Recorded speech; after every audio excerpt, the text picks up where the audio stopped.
বর্তমানে বিশ্ব রাজনীতি এবং কূটনৈতিক অঙ্গনে সবচেয়ে বড় বিষয় ডোনাল্ড ট্রাম্প এবং জেলেনস্কির মধ্যে যে বৈঠক, সেই বৈঠকে তুমুল বাকবিতণ্ডা এবং শেষ পর্যন্ত জেলেনস্কির হোয়াইট হাউস ত্যাগ করা।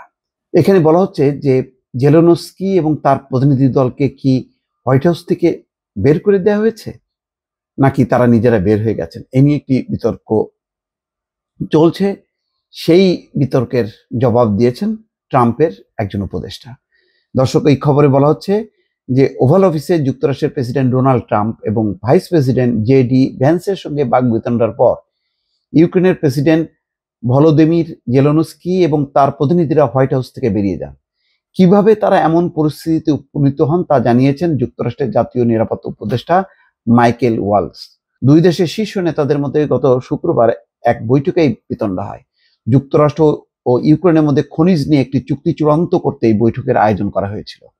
সেদিন বৈঠকের শুরুটা ভালোই ছিল। বিতণ্ডার সূত্রপাত হয় যখন জেলেনস্কি জোর দিয়ে বলতে শুরু করেন যে মধ্যস্থতাকারী হিসেবে মস্কোর সঙ্গে একটি চুক্তির যে উদ্যোগ নেওয়া হয়েছে সেখানে নিরপেক্ষ ভূমিকায় না থেকে ট্রাম্পের উচিত কিয়েভকে আরো বেশি করে সমর্থন দেয়া। তখন ট্রাম্প অভিযোগ করেন জেলেনস্কি যুক্তরাষ্ট্রের সমর্থনের প্রতি কৃতজ্ঞতা প্রকাশ করছেন না এবং যুদ্ধ বন্ধ করতে যেসব ছাড় দেওয়া প্রয়োজন তা দিতে ইচ্ছুক নয়। সেই সময় জেডি ভ্যান্স সমালোচনা করে বলেন জেলেনস্কির কূটনৈতিক জ্ঞানের অভাব রয়েছে। শনিবার যুক্তরাষ্ট্রের ব্রেইটবার্ড নিউজকে দেওয়া এক সাক্ষাৎকারে মাইকেল ওয়ালস বলেন, যার নেতৃত্বে চুক্তি হয় তাকে জানতে হয় কখন একটি খারাপ চুক্তি বা খারাপ আলোচনা থেকে বেরিয়ে আসতে হয়। তিনি এবং মার্কিন পররাষ্ট্রমন্ত্রী মার্কো রুবিও কিভাবে জেলেনস্কির দলকে ট্রাম্পের অনুভূতির বিষয়ে জানিয়েছিলেন সেটাও বলেছেন ওয়ালস। এর আগে নাম প্রকাশ না করে হোয়াইট হাউসের এক কর্মী বলেছিলেন ট্রাম্প আসলে জেলেনস্কিকে বের করে দিয়েছেন। তবে রুবিও ও ওয়ালস জোর দিয়ে বলেছেন জেলেনস্কি এবং তার প্রতিনিধিরা বাকবিতণ্ডার পর দ্রুতই হোয়াইট হাউস প্রাঙ্গণ ছেড়ে যান। এমনটা জানান ফক্স নিউজের সাংবাদিক জ্যাকি হেনরিক। ওয়ালস আরো বলেন, ইউক্রেনের প্রতিনিধি দলকে জানানো হয়েছিল যুক্তরাষ্ট্রের ধৈর্যের বাঁধ ভেঙে গিয়েছে। এটা বলে তিনি কি বোঝাতে চেয়েছেন তার ব্যাখ্যায় ওয়ালস বলেন, কিভাবে আপনি এসে একজনকে অসম্মান করেন যেখানে আপনি আসলে তাদের কাছে অর্থ এবং সহায়তা ভিক্ষা করতে এসেছেন।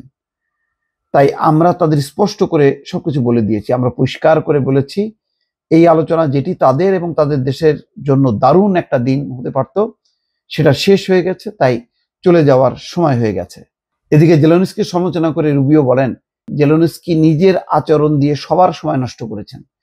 রাশিয়ার সঙ্গে যুদ্ধ নিয়ে জেলেনস্কির মতলব আসলে কি তা নিয়েও প্রশ্ন তুলেছেন মার্কিন পররাষ্ট্রমন্ত্রী। সিএনএনকে দেওয়া এক সাক্ষাৎকারে রুবিও আরো বলেন, এমন শীর্ষ পর্যায়ের একটি বৈঠককে চরম ব্যর্থ করে দেওয়ার জন্য জেলেনস্কির ক্ষমা চাওয়া উচিত। ট্রাম্পের সঙ্গে বৈঠক ভেস্তে যাওয়ার পরপরই জেলেনস্কি স্বীকার করেন এটা ভালো হয়নি, তবে তিনি এও ইঙ্গিত দিয়েছেন যে মার্কিন নেতার কাছে ক্ষমা চাওয়ার কোনো পরিকল্পনা তার নেই। ফক্স নিউজকে দেওয়া এক সাক্ষাৎকারে জেলেনস্কি বলেন, দ্বিপক্ষীয় আলোচনার সময় আমাদের অবশ্যই খুবই স্বচ্ছ এবং সৎ হতে হবে। তার মানে জেলেনস্কি এবং তার প্রতিনিধি দলকে হোয়াইট হাউসের কেউ বলছেন যে তাদেরকে বের করে দেওয়া হয়েছে, আবার কেউ বলছেন যে না, তারা নিজেরাই মানে বাকবিতণ্ডার পর দ্রুত হোয়াইট হাউস থেকে বেরিয়ে যান। তেমন একটা দৃশ্য অবশ্য দেখা গেছে যে দরজা খুলে একজন ভদ্র মহিলা তিনি হাই হ্যালো করছেন, কিন্তু তার সঙ্গেও অতটা বিদায় তিনি না নিয়ে দ্রুত গাড়িতে উঠতে দেখা গেছে জেলেনস্কি এবং তার প্রতিনিধি দলকে। দর্শক, ভালো থাকবেন। আল্লাহ হাফেজ।